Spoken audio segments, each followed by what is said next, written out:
Thank you for providing me the opportunity to speak with you. As your county auditor, it is my privilege. For the last 3 years since taking office, I have appealed to the county board for a budget that fully funds operational costs and staffing.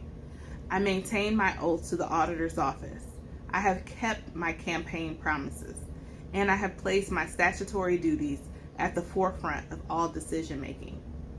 This year, the county administrator budget proposal cuts funds from my office. I can't help but to question the reasoning for this action. Some opponents of this action wonder if this is an attempt to stop the oversight of taxpayers' dollars by the county auditor.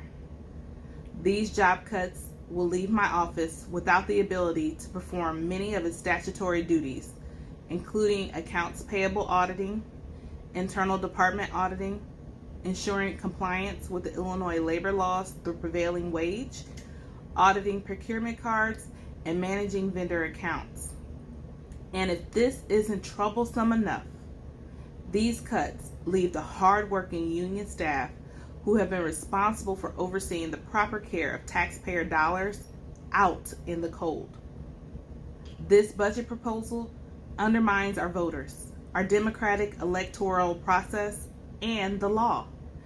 If these cuts are approved, the potential for financial mismanagement is quite likely. On August 30th of this year, the county administrator removed duties from the auditor's office without a proposal to the public. Little to no regard was given to the internal operations of my office or the other 29 departments within Peoria County who depend on the processes put in place. Please note that the county administrator nor the county board chairman made any attempt to meet with the auditor's office until 2 weeks after the duties were removed. Even then, the county board chairman refused to meet virtually during the height of a pandemic. The removal of these duties adversely impacts Peoria County taxpayers in 3 ways. First, they're losing the independent internal audit function that they voted in favor of. Secondly, taxpayer dollars are at a greater risk of being misused, abused, and misappropriated, which could cost the county greatly. Transparency matters. And lastly, ensuring that the county government is adhering to prevailing wage guidelines is at a risk of falling under the radar.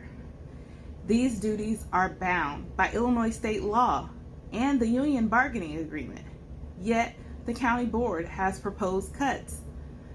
The Peoria County Board has previously been advised by Attorney General Roland Burris that these actions are not permissible under the Illinois state law. The law has not changed since his opinion was filed. I was elected as the first African American to serve in a countywide office by the people, and I work for the people of Peoria County. Therefore, I will work alongside all involved to come to a resolution for the people. My ask is that the Peoria County Board vote to restore funds and duties to the independent elected auditor's office and stop using our tax dollars to duplicate these duties outside of the auditor's office.